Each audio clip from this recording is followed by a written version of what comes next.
ప్రియులారా, మొదటి పేతురుకు రాసిన పత్రిక 5వ అధ్యాయము 6-7 వచనం. ఒకరు చదువుతారా? మొదటి పేతురు రాసిన పత్రిక 5వ అధ్యాయము 6-7 వాక్యాలు, 6-7 వచనాలు. ప్రియులారా, మనం చదువుదాం. దేవునికి స్తోత్రం. హల్లెలూయా. ఓకే. దేవుడు తగిన సమయమందు మిమ్మల్ని హెచ్చించినట్లు ఆయన బలిష్టమైన చేతి క్రింద దీన మనస్కులై ఉండు. ఆయన మిమ్మల్ని గురించి చింతించున్నాడు గనుక మీ చింత యావత్తు ఆయన మీదే వేయుడి. దేవునికి స్తోత్రం. మనం ఎన్నోసారి వాక్యం మనం చదివాము, మనం ధ్యానించాము, మంచిది. అనగాని ప్రతిసారి మనం పరిశుద్ధ గ్రంథం చదువుతున్నప్పుడు మనకు నూతన ఆలోచన, నూతన తలంపులు జీవం కలిగిన దేవుడు అనుగ్రహించును గాక. కాబట్టి ప్రియులారా, మనం చూస్తున్నది జీవం కలిగిన దేవుడు మనందరి గురించి ఆలోచనకర్త అయిన దేవుడు. మనందరి గురించి ఆలోచన చేస్తాం.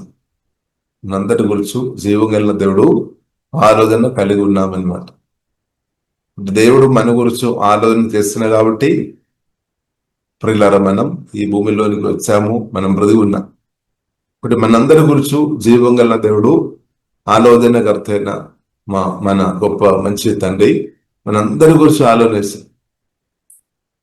కాబట్టి ప్రియులారా, పరిశుద్ధ గ్రంథం మనకు నేర్పిస్తుంది, మనం దేవుని యొక్క బలిష్టమైన చేతి క్రింద దీన మనస్సు కలిగి మనం దేవుని నుండి నేర్చుకోవాలి అన్నమాట. పరిశుద్ధాత్మ దేవుడు మనకు అందరికీ నేర్పిస్తాడు. అనుదినం నేర్పించే దేవుడు, మంచి బోధవుడు.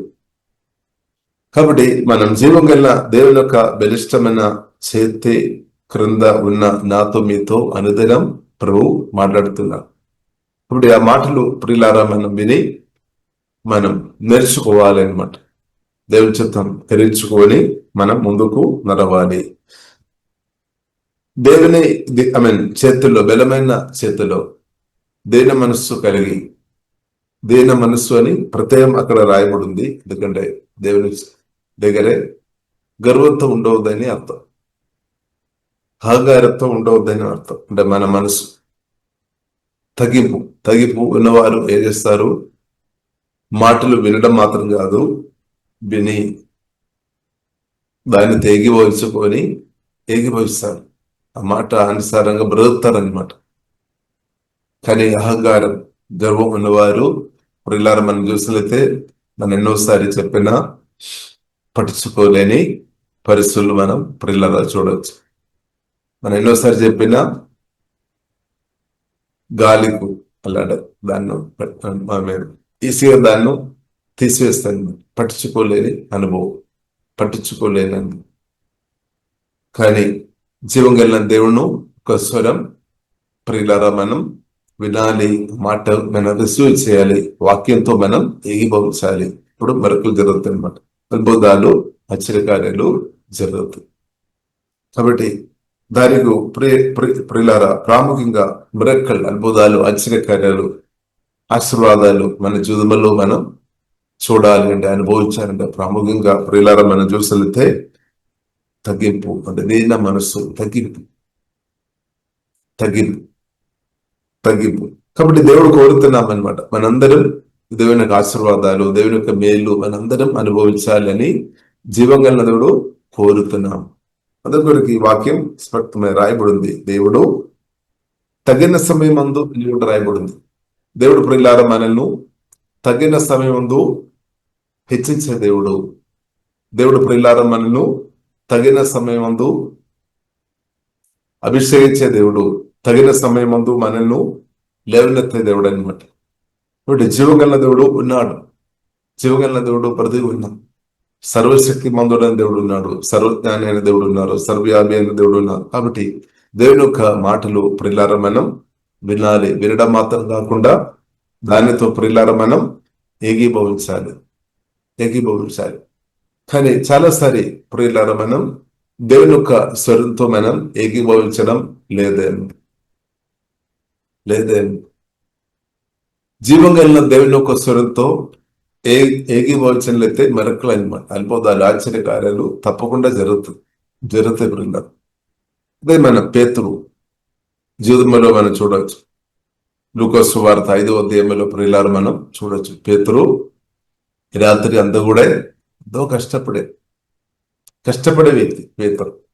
రాత్రి అంతా కష్టపడే, కానీ ఒక చిన్న చేప కూడా దొరకలేని పరిస్థితి. ఆ సమయంలో ప్రియులారు మనం చూడొచ్చు, యేసుక్రీస్తు ఆ దారి వచ్చాం. యేసుక్రీస్తు పేతురుతో అడిగాము, నీ ఓడ కొద్దిసేపు నాకు వాక్యం చెప్పడానికి, పరిచయం చేయడానికి ఊమని అడిగినప్పుడు వెంటనే ఇచ్చారు. ఇచ్చిన ప్రియులర తర్వాత యేసుక్రీస్తు తన పరిచర్య తర్వాత పేతురుతో మాట్లాడాడు. పేతురుతో చెప్పి, నీవు బల లోతుగా వేసుకోవాలి, బల కుడివైపు నువ్వు వేసుకోవాలని ప్రభు చెప్పామన్నమాట. ఇప్పుడు ఆ మాటకు ప్రియులారా మనం చూసినట్లయితే పేతురు మనసు ఏకీభవించారు. కాబట్టి ప్రత్యేకంగా ప్రియులారా మనం చూస్తే దేవుడు మనతో మాట్లాడతారు. కొన్నిసారి దైవజనుల ద్వారా కూడా, దేవుని పిల్లల ద్వారా కూడా దేవుడు మాట్లాడతారు. మాటల్లో ప్రియులారా కాబట్టి ఏకీభవించలేదంటే మిరకల్, అద్భుతాలు, ఆశ్చర్యకార్యాలు ప్రియులారా ఇలాగ జరుగుతాయి. కాబట్టి ఏకీభవించాలి. కాబట్టి నూతన పరచబడలేని మనసు ఏకీభవించలేదేమో.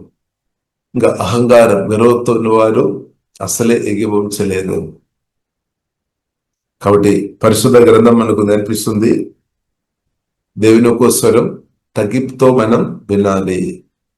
అంటే దేవుడు గొప్పవాడని, సర్వశక్తి మంతుడని, దేవుడు గొప్ప కార్యం చేస్తాడనే విశ్వాసంతో మనం మాటలు రిసీవ్ చేయాలన్నమాట. విశ్వాసం అవసరం. విశ్వాసంతో మాటలు రిసీవ్ చేయాలి. ఇంకా అవిశ్వాసం ఉన్న హృదయమైన వ్యక్తి అయినా కానీ దేవుని మాటలు రిజెక్ట్ చేయడానికి అవకాశం ఉంది. అవిశ్వాసం వారి ముందే ఆలోచన వేస్తారు, ఈ మాటలు జరిగేది కాదని వారు మనసులో ఆలోచన వేస్తారు. ఇంత వ్యర్థం, బేస్ట్ అని ఆలోచన వస్తాయన్నమాట. అవిశ్వాసంతో వారితో మాట్లాడి ఉంటే వారు మాటలను తినగరిస్తారు, ఎందుకంటే అవిశ్వాసం. కానీ ప్రియులారా మనం చూడవచ్చు, పేతురు జీవగల దేవుడు ప్రభు చెప్పిన మాట నమ్మేమన్నమాట. తన పరిస్థితి మనం చూసినట్లయితే నష్టం ఉంది, ఎందుకంటే కష్టపడాము. ఆశీర్వాదం అనుభవించలేని అనుభవం కరెక్ట్ అనగానే ప్రభు మాటకు హృదయంలో చోటిచ్చామన్నమాట. ప్రభు మాటతో ఏకీభవించాం. కాబట్టి ప్రియులారా మనం బ్రతుకుల్లో మెరకలు జరగాలండి, అద్భుతాలు జరగాలండి, ఆశ్చర్యకార్యాలు మనం అనుభవించాలండి, దేవుని యొక్క ఆశీర్వాదాలు మనం అనుభవించాలండి. పరిశుద్ధ గ్రంథం మనకు నేర్పిస్తుంది, మనసు వాక్యంతో కనెక్ట్ అవ్వాలి, హృదయం వాక్యంతో కనెక్ట్ అవ్వాలి, వాక్యాన్ని స్వీకరించాలి అనమాట. స్వీకరించాలి, వాక్యాన్ని రిసీవ్ చేయాలి. నయమాన్ని కూడా మనం చూడవచ్చు. నయమాన్ కుష్ఠరోగం స్వస్థపరచబడడం దేవుని చిత్తమే. కానీ ప్రవక్త చెప్పిన మాటతో, దేవుడు చెప్పిన మాటతో నయమాన్ని ఏకీభవించాను, వేరే మార్గం లేదు. కాబట్టి ప్రవక్త చెప్పిన మాట చాలా సింపుల్, చాలా అంటే చాలా సింపుల్. నయమాన్ యొక్క దృష్టిలో ఆ మాట చాలా అంటే చాలా సింపుల్ అనమాట. కాబట్టి ఇప్పుడు ఇలా మనం అర్థం చేసుకోవాలి, దేవుడు మన పరిస్థితులు తెలిసిన దేవుడు. కాబట్టి దేవుడు మనకు సాధ్యమైనది, చేయాల్సినది అదే చెప్తారనమాట. సింపుల్ గా చెప్తారు. కాబట్టి దాన్ని మనం తృణీకరించవద్దు. అది సింపుల్, చిన్న మాట కదా, అది ఏముందిలే. ప్రత్యేకంగా మనం చూసిన జ్ఞానం, బుద్ధి ఎక్కువ ఉన్నవారు దాన్ని తృణీకరిస్తారని. ఇప్పుడేమవుతుంది, ఆ మిరకల్, అద్భుతాలు, ఆశీర్వాదాలు అనుభవించలేని అనుభవంలో వారు అలాంటి ఉన్నవారు కొనసాగిస్తారు. ఇప్పుడు నయమాన్ని కూడా మనం చూడవచ్చు, కొద్దిగా లేట్ అయిందండి, కొద్దిగా. ఎందుకంటే తన మనసు దేవుని మాటతో ఏకీభవించడం లేదు కాబట్టి. కానీ ఇంకా ఒక మంచి వ్యక్తి, దాసుడు ఎవరో చెప్పిన మంచి మాటని బట్టి ఆయన మారు మనసు పొందామన్నమాట. మారు మనసు పొంది ఒకటి ప్రియులారా, దేవుని మాటతో మనం ఏకీభవించాలి. దేవుని మాటతో మనం రిసీవ్ చేయాలి, దాన్ని తిరస్కరించవద్దు. అంటే కొందరు మనం చూసిన దేవుని మాటలు రిజెక్ట్ చేస్తారు, ఎందుకంటే వారి ముందే ఆలోచిస్తారనమాట. ఇది జరిగే పని కాదని ముందే మనసులో అనుకోని ఆ ఆలోచన వారిని ప్రభావం చేస్తున్నప్పుడు ఆ మాట రిసీవ్ చేయలేని అనుభవంలో బ్రతున్న వారిని ప్రియులారా మనం చూడవచ్చు. మన పరిస్థితి ఎలా ఉంది అంటే ప్రియులారా మనం అర్థం చేసుకోవాలి. దేవుని రాజ్యంలో మనం ఒక శిశువు అలా ఉండాలి. దేవుని యొక్క మాట ముందు దేవుడు ఏదైతే చెప్పినప్పుడు దాన్ని మనం నమ్మాలి అనమాట, స్వీకరించాలి, నమ్మాలి, దాన్ని మనం రిసీవ్ చేయాలి, దేవుని మాటలు రిసీవ్ చేయాలి. కాబట్టి ప్రియులారా మనం చూసినట్లయితే నయోమి రూతు గ్రంథంలో మనం చూడవచ్చు. నయోమి రూతుతో చెప్పిన మాటలు, రూతు కొంచెం హార్డ్గా ఉండొచ్చు, కానీ రూతు ప్రియులారా మనం చూసినట్లయితే దానికి లోబడినట్టు ప్రియులారా మనం చూడవచ్చు. రూతు దానికి లోబడి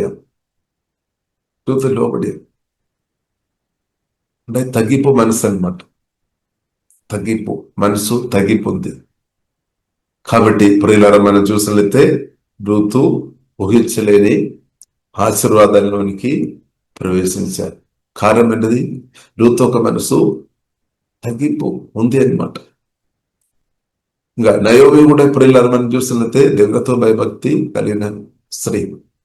రూతు కూడా నయోమి యొక్క పరిశుద్ధమైన జీవితాన్ని బట్టి, భక్తి కలిగిన జీవితాన్ని బట్టి జీవం కలిగిన దేవుడు రూతును కూడా మార్చేసి, కాబట్టి ఆ భయభక్తి కలిగిన ఆ స్త్రీ నయోమి ఎంతో భయభక్తి కలిగి బ్రతికాం జీవం కలిగిన దేవులతో. మనం చూసినట్లయితే ఎన్నో నష్టాలు, కథలు చాలా ఉన్నాయి. అయినా కానీ ప్రియులారా మనం చూసినట్లయితే జీవం కలిగిన దేవుని కొరకు నేను నమ్ముతుంది తుది శాసనం దాకే నిలబడి ఉండవచ్చు. ప్రకటన గ్రంథం 2వ అధ్యాయం 9వ జన్మలో రాయబడింది, జీవం కలిగిన దేవుని కొరకు మనం మరణం దాకే నమ్మకంగా ఉండాలి అనమాట. చివరి శాసనం దాకా దేవుని చిత్తం అనమాట. చివరి రోజు దాకే మనం జీవం కలిగిన దేవుని కొరకు నిలబడే కృప దేవుడు మనకు అనుగ్రహించినాక. ఇప్పుడు మనం చూడవచ్చు, నష్టాలు చాలా జరిగింది, నష్టాలు చెప్పాలంటే చాలా ఉన్నాయి, కానీ అది పట్టించుకోవడం లేదు. దాని మొదలు కూడా సంతోషం ఉన్న విషయం ఏంటిదంటే, దాని చాలా నష్టాలు ఉన్నప్పుడు కూడా దాని మొదలు సంతోషం కలిగేసే గొప్ప విషయం ఏంటిదంటే, జీవం కలిగిన దేవుడు నాకు అండగా తోడు ఉన్నామన్నమాట. సొంత భర్త కూడా దగ్గర లేని పరిస్థితి, సొంత భర్త కూడా అండగా లేని పరిస్థితి, ఇంకా సొంత కుమారులు కూడా అండగా లేని పరిస్థితి. అయినా కానీ ప్రియులారా ఆమె జీవం కలిగిన దేవుని బట్టి ఓదార్పు పొందే, బలం పొందేమన్నమాట. అదే నన్ను బలపరచు ఆయనందు నేను సమస్తం చేయగలను. అంటే నిజంగా జీవం కలిగిన దేవునితో నయోమికు కనెక్షన్, ఫెలోషిప్ ఉంది అనమాట. అందువరకు ఆమె చాలా నష్టాలు జరిగిన కానీ, ఘోరమైన శ్రమలో వెళ్ళినా కానీ అదేమీ కూడా నాకు జీవితం చాలు అని చెప్పడం లేదు. నేను చనిపోవాలని తప్పుడు నిర్ణయంలోనికి వెళ్ళడం లేదు. లేదంటే ఈ విశ్వాసం నాకు చాలు అని చెప్పడం లేదు. ఆమె ప్రియులారా మనం చూసినట్లయితే జీవం కలిగిన దేవుని కొరకు గట్టిగా నిలబడే కారణం ఏంటిది? నిజంగా దేవుని ఎరిగిన స్త్రీ అనమాట. నిజంగా దేవుని ఎరిగిన వ్యక్తిగా నువ్వు నేను ఉండే, ఎంత శోధన వచ్చినా, ఎంత శ్రమ వచ్చినా, ఎంత నిందలు వచ్చినా, ఎంత అపమానాలు వచ్చినా గట్టిగా జీవం కలిగిన దేవుని గట్టిగా పట్టుకొని ముందుకు జయంతో నడుచున్నాక అంతే. కాబట్టి ప్రియులారా, మనం చూస్తున్న దుఃఖం, నిరాశ, బాధ కలిగేస్తే అనుభవాలు ఉన్నాయి అనగాని ప్రియులారా మనం చూడవచ్చు. ఆయన గాని దేవుల్లో ఆశ్రయించిన ఆశ్రయను దేవుడు, ఆ స్త్రీ హృదయంలో, నయోమి హృదయంలో దేవుడు సంతోషం ఇచ్చిన దేవుడు, మారేను జీవగలిగిన దేవుడు మెత్తడంగా మార్చేసి సంతోషంగా మార్చేసి. ఒకప్పుడు దుఃఖం ఉన్న విషయాలు అనేకం ఉంది, ఆయన గాని జీవగలిగిన దేవుడు అండగా తోడుగా నిలబడి బలపరిచామన్నమాట. కాబట్టి ఇప్పుడు ఇలా మనం చూడొచ్చు, ఆ దేవునితో భయభక్తి కలిగిన ఆ స్త్రీ యొక్క మాటకు, నయోమి యొక్క మాటకు రూతు ప్రియులర విధేయత కలిగి ఉన్నామన్నమాట.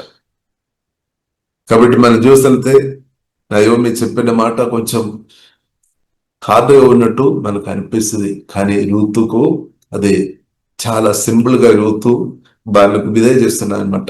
అదే ప్రేమ అనమాట. ప్రేమ ప్రేమ జీవగలిగిన దేవుని ఒక మాటలు మనం లోబడాలి అంటే, జీవగలిగిన దేవుని ప్రేమించే వారిగా ఉండాలి. జీవగలిగిన దేవుని ప్రేమించే వారికి దేవుని మాట లోబడడం చాలా సింపుల్ అన్నమాట. కానీ ప్రేమ లేని వ్యక్తులు, జీవగలిగిన దేవుని ప్రేమించే లేని వ్యక్తులు, వారి జీవగలిగిన దేవుని యొక్క మాట లోబడడం వారికి చాలా హార్డ్ అనమాట, చాలా కష్టం అది. కాబట్టి మన పరిస్థితి ఎలా ఉంది? మన పరిస్థితి ఎలా ఉంది? దేవికి స్తోత్రం. కాబట్టి ప్రియులారా మనం చూడవచ్చు, నయోమి యొక్క మాట రూతు దాన్ని విధేయ చేస్తుంది. కారణమైనది ప్రేమిస్తున్న ప్రేమ. అదే కాబట్టి ప్రియులారా, ప్రేమ మనకు విధేయలోనికి నడిపిస్తుంది అనమాట. కానీ ప్రేమించలేని వ్యక్తులు మాటలు రిజెక్ట్ చేస్తారంత, పట్టించుకోలేదు. కాబట్టి ప్రియులారా మనం అలా ఉండవద్దు. కాబట్టి మనం అర్థం చేసుకోవాలి, పరిశుద్ధాత్మ వల్ల అర్థం చేసుకోవాలి. దేవుడు మన క్షేమం కొరకు, మేలు కొరకు విడుదల చేస్తున్న మాటలు రిసీవ్ చేసే జ్ఞానం మనకు ఉండాలి. దానికి అర్థమైనది ఋతుకు జ్ఞానం కూడా ఉంది అనమాట. జ్ఞానం ఎందుకంటే ఆమె ఆత్మీయ తల్లి విడుదల చేసిన మాటలు ఆమె అర్థం చేసుకున్నాం అనమాట.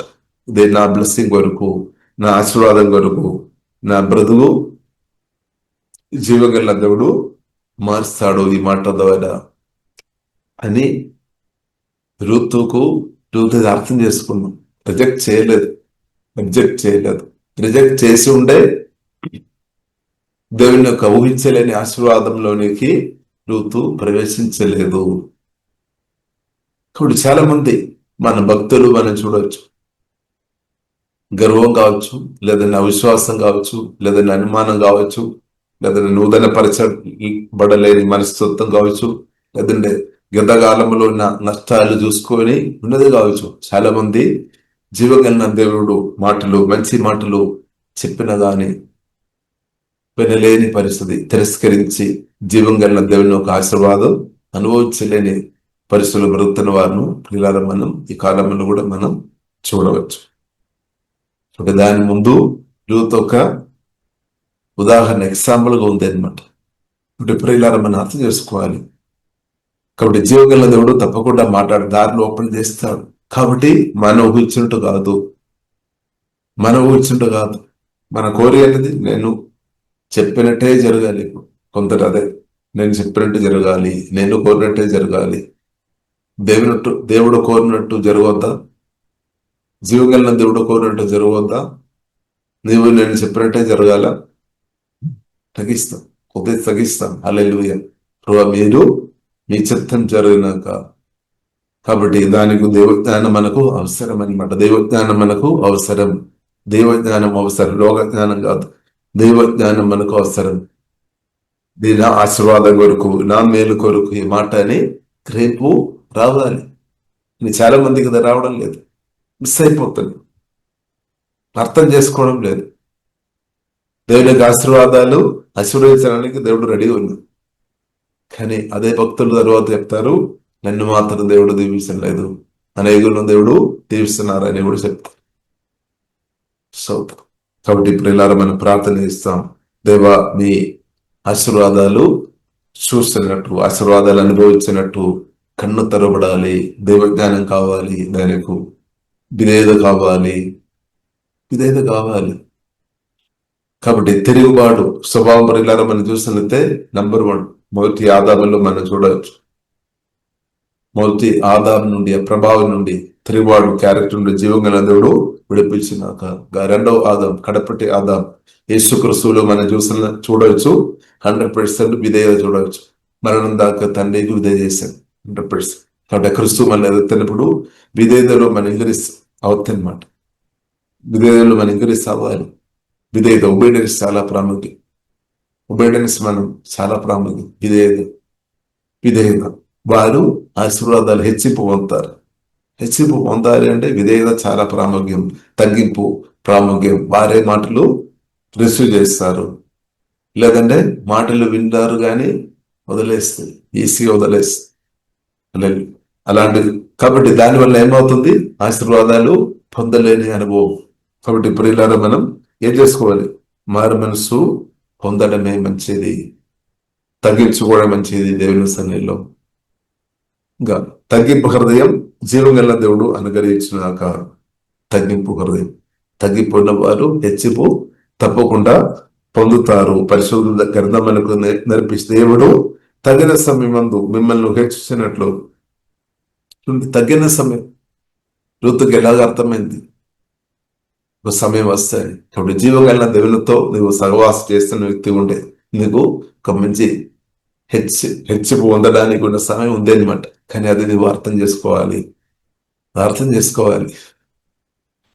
అది దేవునితో సహవాసం ఉన్నప్పుడు అది అర్థమవుతుంది. పరిశుద్ధాత్మ సహవాసం ఉండే చాలు, ప్రభువును ప్రేమించుకొని బ్రదర్ని చాలు, మీకు అర్థమైపోతాయి. దేవుడు తగిన సమయమందు మిమ్మల్ని హెచ్చించినట్లు. కాబట్టి పేతురు చూడండి, తన జీవితంలో ప్రభు మాటకి లోబడి తగ్గించాడు, హెచ్చింపు మేలు అనుభవించాడు. సో ఊహించలేని నయమాన్ని మనం చూడవచ్చు. దేవుడి శరణుడు మాటకు లోబడి, ముందు లోబడలేదు, తర్వాత లోబడినప్పుడు మెరక్కలు జరిగింది. మెరక్కలు వదిలేస్తారు. దేవుడే నాతో మాట్లాడాలి, దేవజనుడు ఎవరు, దేవజనాలు ఎవరు అని కూడా అడిగేవారు ఉన్నారు. దేవుడే నాతో మాట్లాడాలి, లేదంటే నేను ఇదే చేయలేదని అలా కూడా కొందరు ఉండవచ్చు. సరే, ఏదైనప్పుడు కూడా నయమానికి ఒకటే చాలు, నాకు స్వస్థ కావాలి అంతే, నాకు విడుదల కావాలి, నేను మేలు అనుభవించాను ఆక ఆలోచనతో ఉండాలి.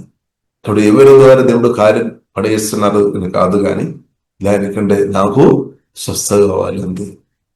ఇంతమంది కూడా నాకు స్వస్థ కావాలి. ఎవరి ప్రార్థన చేస్తున్నా ఎవరినో దేవుడు వాడుకున్నా దేవుడికి స్తోత్రం, నో ప్రాబ్లం. కానీ మనకు పట్టుదల కావాలి. కొందరికేమో అలా కాదు, ఫలానా వారి ద్వారానే జరగాలి, ఫలానా ద్వారానే జరగాలి. ఇప్పుడు ఇంకా సమయం పడతాయి. కాబట్టి ఇప్పుడు ఇలా దేశమని అర్థం చేసి ఎవరి ద్వారా పర్లేదు, ప్రభావం మీ చిత్తమైన వారిను మీ చిత్తానుసరంగా నా క్షేమం కొరకు, నా మేలు కొరకు, నా ఆశీర్వాదం కొరకు ప్రభావం మీరు వాడుకోండి. అది రిసీవ్ చేసే మనసు దేవుడు మనకు అనుగ్రహించినాక మనసు ఆశీర్వాదాలు రిసీవ్ చేయాలంటే దానికి తగినట్టు మనస్సు సిద్ధపడి ఉండాలి. మనసు పరిశుద్ధాత్మ దేవుడు సిద్ధపరిచినాక మన హృదయాన్ని ఆశీర్వాదాలు రిసీవ్ చేసే మనసు జీవగల దేవుడు అనుగ్రహించినాక తిరస్కరించవద్దనమాట. ఏసావు గురించి పరిశుద్ధ గ్రంథం మనకు అనిపిస్తుంది. జ్యేష్ఠ సహోదరుడు ఏసావు జ్యేష్ఠత హక్కు కలిగి ఉన్నా, గొప్ప ఆశీర్వాదం కలిగి ఉన్నా, కానీ దాని విలువ అర్థం చేయలేదు. కాబట్టి దాన్ని ఒక పూట ఆహారం వరకు అమ్మేసామన్నమాట. ఇప్పుడు కొందరు మనం చూసినట్లయితే ఆశీర్వాదాలు రిసీవ్ చేయలేని అనుభవాలు బ్రతుకుతున్న వారు మనం చూడవచ్చు. కొందరు ఉన్న ఆశీర్వాదాలు కూడా దాన్ని తీసివేస్తున్నట్టు ప్రియులారా కొందరు మనం చూడవచ్చు. ఇంకా కొందరు మనం చూడవచ్చు ఆశీర్వాదాలు రిసీవ్ చేసుకొని, దేవుని మాటలు రిసీవ్ చేసుకొని, దేవుని చిత్తం గ్రహించుకొని, ఆశీర్వాదాలు పొందుకొని బ్రతుకుతున్న వారిని కూడా మనం చూడవచ్చు. మనం ఏ గుంపులో మనం ఉన్నారని. అంటే దేవుని యొక్క చిత్తం మనందరూ ఆశీర్వాదం అనుభవించుకోవడమే దేవుని చిత్తం. చూడండి, దేవుడు తగిన సమయం నందు మిమ్మల్ని హెచ్చించినట్లు ఆయన అభిష్టమైన చేతి క్రిందే దీన మనస్సు కలిగి ఉండే దేవుడు నూతన పరుస్తాడు, ఆత్మను బలపరుస్తాడు, మనసును రిన్యూ చేస్తాడు. దేవుని చిత్తం జరిగినట్టు, చిత్తం అర్థం చేసుకున్నట్టు పరిశుద్ధాత్మ దేవుడు నడిపిస్తాడు. చేతి క్రింద దేన మనస్సు కలిగి ఉండుడి అని రైతుంది. ఉండాలి, దేన మనస్సు కలిగి ఉండుడి. అలాంటి వ్యక్తులు ప్రతి రోజు దీవెనలు అనుభవిస్తారు. ఇక్కడ దేవుడు మాట్లాడతారు, ఆ మాటలు ఆశీర్వాదం ఉంది, జీవం ఉంది, ఆత్మ ఉంది. మరణ మాటలు కాదు, జీవ మాటలు. దేన మనస్సు కలిగి ఉన్నవారు దేవుడు మాట్లాడతారు. దేవుడు చెప్పిన మాటలు జీవం ఉంది, ఆత్మ ఉంది. దాని ద్వారా మనకు బ్లెస్సింగ్ ఉంది, ఆశీర్వాదం ఉంది. ఆయన మిమ్మల్ని గురించి చిందించున్నాడు. మన గురించి దేవుడు ఆలోచన వేస్తున్నాడు, ప్రభు ఆలోచన వేస్తున్నాడు, మనందరి గురించి ఆలోచన వేస్తున్నాడు. ఒకటి మనం అనుకోవద్దు, నా గురించి ఆలోచన దేవుడు చేయడం లేదని చేసి నువ్వు ఆలోచన చేయవద్దు. ఆలోచన చేస్తున్నా, ఆలోచన కర్తైన దేవుడు ఆలోచన చేస్తున్నా. ఆయన మిమ్మల్ని కూడా చింతించున్నాడు. అందుకొరకు నువ్వు ఈరోజు బ్రతుకు. నిన్ను దేవుడు సృష్టించాం, జీవనం ఇచ్చాం, ఊపిరి ఇచ్చాం, వ్యక్తి జీవనం ఇచ్చాం, రక్షణ ఇచ్చాం. దేవుడు ఆలోచన చేస్తున్నా కాబట్టి ఆయన మిమ్మల్ని గురించి చింతించున్నాడు. కాబట్టి ఎవరు అనుకోవద్దు దేవుడు నా గురించి మాత్రం ఆలోచన చేయడం లేదని. దేవుడు ఆలోచన వేస్తున్నాడు, దేవుడు మాటలు విడుదల వేస్తున్నాడు. కానీ చాలా మంది భక్తులు అర్థం చేసుకోవడం లేదు. ఆ మాటల్లో నాకు బ్లెస్సింగ్ ఉంది అని, నా హెచ్చింపు ఉంది అని, ఆశీర్వాదం ఉంది అని, స్వస్థ ఉందని చాలా భక్తులు అర్థం చేసుకోలేని పరిస్థితిలో ఉన్నాం. ప్రార్థన ఇస్తాం, దేవా అర్థం చేసుకోవాలి, గ్రహింపు కొరకు ప్రార్థన ఇస్తాం. దైవజ్ఞానం దయచుమని మనం ప్రార్థన ఇస్తాం. దైవజ్ఞానం కావాలి, అర్థం చేసుకోవాలి. పేతురు అర్థం చేసుకున్నాం. దేవుడు ప్రభు చెప్పిన మాటలో నాకు ఆశీర్వాదం ఉంది అని గ్రహించాం, మాటను రిసీవ్ చేస్తాం. అంతే, మెరుకలు చూసాం. అద్భుతం, గొప్ప అద్భుతం. అది మాత్రం కాకుండా నిత్యమైన ఆశీర్వాదంలోనికి ప్రియులారా దేవుడు నడిపించామన్నమాట. ఇటర్నల్ బ్లెస్సింగ్ లోనికి దేవుడు నడిపించాం. అదే మన దేవుడు అనమాట. హల్లెలూయా. కాబట్టి మన దేవుడు గొప్ప దేవుడు. దేవుని యొక్క మాటలు ప్రియులారా మన నిత్య ఆశీర్వాదంలోనికి నడిపించే దేవుడు మన దేవుడు. అదే నిత్య రాజ్యం, అదే శాశ్వతమైన రాజ్యం, అది దేవుని రాజ్యం, అది దేవుని కుమార్తె నిత్యం బ్రతికే జీవితం. హల్లెలూయా. కాబట్టి దేవుడు మన దేవుడు గొప్ప దేవుడు. కాబట్టి ఎవరు కూడా ఆశీర్వాదం అనుభవించడం లేదని చెప్పి దేశీ జీవగల దేవుని తృణీకరించవద్దనమాట. కష్టాలు, దుఃఖాలు, నిరాశ ఉంది అని జీవగల దేవుని తృణీకరించే గుండెలు ఉండవద్దు. నయోమి ఏం చేశారు? పట్టుకున్నారు. అందరూ నష్టాలు చాలా జరిగింది. ఆయన కానీ నష్టాలు వీళ్ళకి ఎవరు పని చేస్తున్నా అని పరిశుద్ధ గ్రంథం మనకు చాలా స్పష్టంగా కనిపిస్తుంది. యోహాను సువార్త 10 వచనములో రెండు చూడవచ్చు. నష్టాలు వెనక ఎవరు పని చేస్తున్నామని, మేలు వెనక ఎవరు పని చేస్తున్నామని కూడా పరిశుద్ధ గ్రంథం మనకు నేర్పిస్తుంది. కాబట్టి నష్టాలు, దొంగతనం చేయడానికి, నాశనం, హత్య చేయడానికి వచ్చిందని ప్రభు స్పష్టంగా చెప్పారు. దొంగతనం, హృదయంలో సంతోషం లేకుండా చేయడం, సమాధానం లేకుండా చేయడం, ధైర్యం లేకుండా చేయడం, ఆరోగ్యంతో ఉండకుండా అనారోగ్యంతో ఉండాలి. కాబట్టి దెయ్యాలు, పనులు మనం చూడవచ్చు. ఇంకా దేవుడేమో మనకు సంతోషం, సమాధానం, నిత్య జీవన్, సమృద్ధి జీవన్, రక్షణ, పాపక్షమానం ఆమె అనుగ్రహించే గొప్ప దేవుని కూడా మనం చూడవచ్చు. కాబట్టి దేవుని ప్రియులారా దయచేసి తప్పు అవుతుంది. దేవుని జనులు కూడా తప్పు ఉంటుంది. దేవుని పిల్లలు కూడా దయచేసి తప్పు అవుతుంది. వారి ప్రార్థనకు శక్తి లేదని దయచేసి తప్పు అవుతుంది. బైబిల్ గ్రంథం మనకు నేర్పిస్తుంది, యేసు రక్తం ద్వారా కడగబడింది. ఇది బంధువుల యొక్క ప్రార్థన చాలా బలమైనది, చాలా పవర్ఫుల్ అనమాట. ఇది మనం అర్థం చేసుకోవాలి. కానీ మనసు నూతన పరచబడలేని, తగ్గింపు లేని వ్యక్తులు ఏం చేస్తారు? ప్రార్థన చేసిన వారిను ప్రార్థన కూడా పవర్ లేదని చెప్తారు. ఎందుకంటే వారు ఆశీర్వాదం అనుభవించలేదు, వారికి ఇంకా అర్థం కాలేదు. మనసు నూతన పరచబడాలని, దైవజ్ఞానం అవసరమని అర్థం చేసుకోవడం లేదు. కాబట్టి వేరే వారిని తప్పుపడుతున్నారు, కానీ సొంతం లోపల ఉన్న లోపాలు అర్థం చేసుకోవడం లేదనమాట.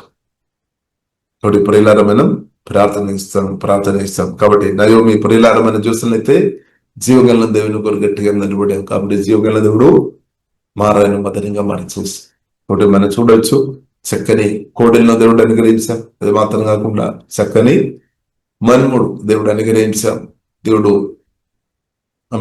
ఆనందం తీసుకొని వచ్చాం, సంతోషం తీసుకొని వచ్చాం, నెమ్మది తీసుకొని వచ్చాం మన దేవుడు. హల్లెలూయా. కాబట్టి జీవం కలిగిన దేవుని కొరకు నిలబడడం గొప్ప ఆశీర్వాదం, అది నిత్యమైన ఆశీర్వాదం అన్నమాట. కాబట్టి నీ జీవితంలో ఎన్నో కష్టాలు, దుఃఖాలు, నిరాశ, బాధ, శర్మ అనుభవములు మీరు ఉన్నారేమో అన్నగాని ప్రిల్లారా, నవమి అలాగా మనం జీవం కలిగిన దేవుని కొరకు నిలబడతాం. అలాగే స్థిరంగా జీవం కలిగిన దేవుని కొరకు నిలబడి ఉండే స్థిరమైన జీవం కలిగిన దేవునికి ఆశీర్వాదాలు నువ్వు కన్నారా చూస్తారు. నీ ద్వారా అనేకులు బ్లెస్సింగ్ అనుభవం పొందుతారు. కాబట్టి ప్రిల్లారా మనం చూడవచ్చు, నయోమి స్థిరంగా జీవం కలిగిన దేవుని కొరకు నిలబడిన కాబట్టి నయోమి ద్వారా రూతు ఆశీర్వాదం అనుభవించాం. ఇంకా అనేకులు బ్లెస్సింగ్ అనుభవించి ఉండవచ్చు. కాబట్టి జీవం కలిగిన దేవుని కొరకు గట్టిగా నిలబడుతున్న నీ ద్వారా అనేకులు దేవుడు ఆశీర్వదిస్తాడు. నిన్ను దేవుడు దీవిస్తాడు. నీ ద్వారా అనేకులను జీవగల దేవుడు ఖచ్చితంగా దీవిస్తాడు. దేవుడు దీవించే దేవుడు. ఈ వాక్యం ద్వారా దేవుడు ప్రియులారా మనల్ని దీవించినాక